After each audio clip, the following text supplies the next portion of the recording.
at last, we finally made it to Series 4. I think it's easy to say that this series is my personal and maybe some other people's best series.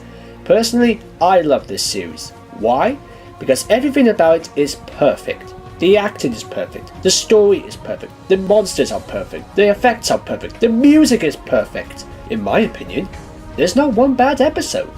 Sure, it may have some problems, but it's still overshadowed by each episode's brilliant execution. So let's kick off this week with the first episode, The Nightmare Man. After a quick confrontation with a Slitheen, Luke has been offered a place in Oxford University.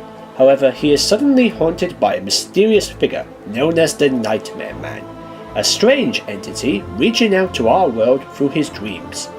Now, with Luke, Clyde and Ronnie trapped in a bizarre dreamscape, Sarah Jane must face the Nightmare Man alone. This episode marks the departure of Tommy Knight as Luke Smith, as a regular cast member. Of course, this is a life-changing experience for Luke. We know and he knows that if he leaves, Bannerman Road won't be the same again. I really feel where Luke is coming from. I literally felt the same way when I went to university.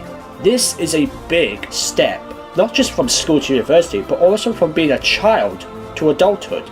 And as a farewell episode, this is one of the sweetest. Like any real life goodbyes, we've got Sarah Jane handing over her old car, like a parent would, and we have Clyde and Ronnie holding a party, like any good friend would. Similarly with K9, Bob Barker had been less willing to allow the expanded use of K9 Mark IV, so therefore Luke and K9 were to go off to Oxford at the end of the episode together.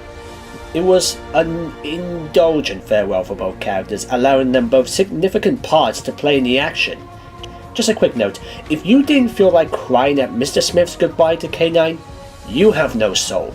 I also like their types of dreams. Each one serves as a real-life point of view.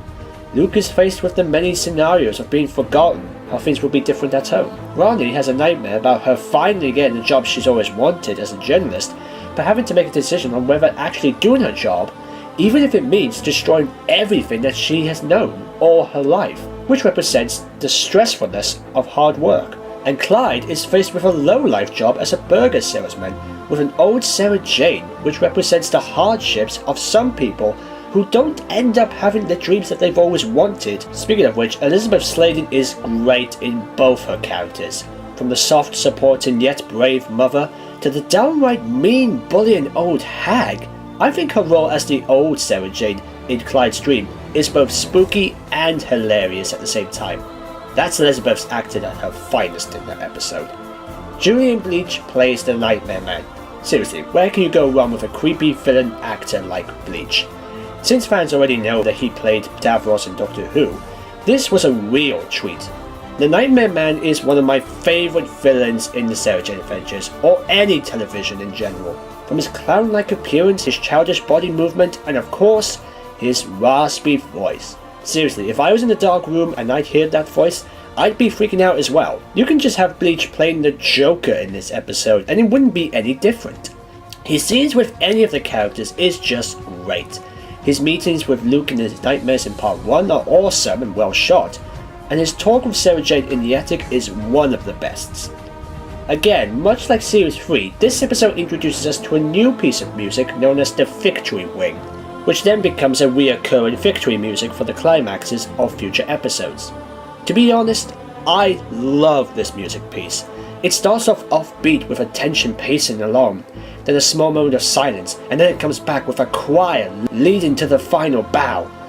I will admit at first when I heard it in the next episode, I thought it might have been irritating, but for some reason, that never happens.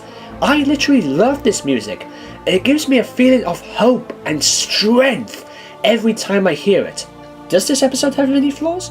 Well, maybe one or two of Luke's dreams may have been a little over the top, like the second one when they were all making the loser sign. Yeah, that didn't seem right to me, even for a dream. But still, other than that, this is a great episode and a great start off to a great series. It's a good coming-of-age story for Luke and a good episode about how to say goodbye to one of your favourite characters, but also a good episode to explore around the idea of growing up and moving on. I hope you all managed to sleep well tonight, and if you ever come across the Nightmare Man, don't be afraid, you're not alone.